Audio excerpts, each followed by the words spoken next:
Guys, ipapakita ko sa inyo kung paano ako namumuhay dito sa lugar na ito.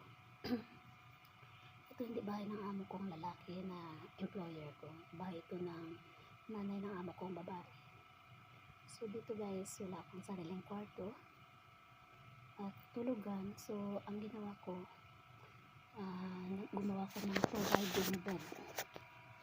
Ganito. Ito guys, mga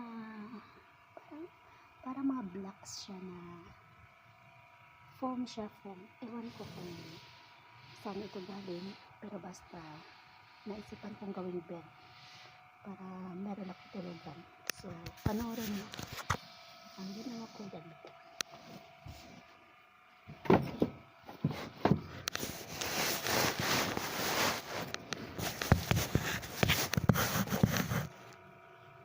Inisa-isa ko siya guys. Ito. May ganito na. Yung parang sandigan. Patong-patong. Patong-patong pa siya. Patong-patong lang. Patong-patong. Mga 2, 4, 6, 8. 8 na blocks.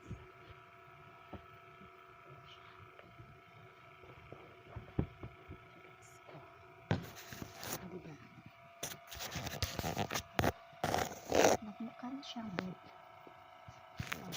Ang ganda pa na, kulay green.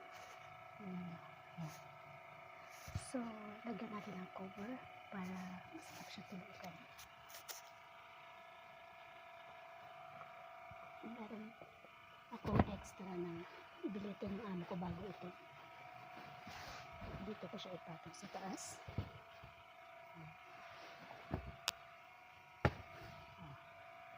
So, kulang na lang siya cover para magiging maganda.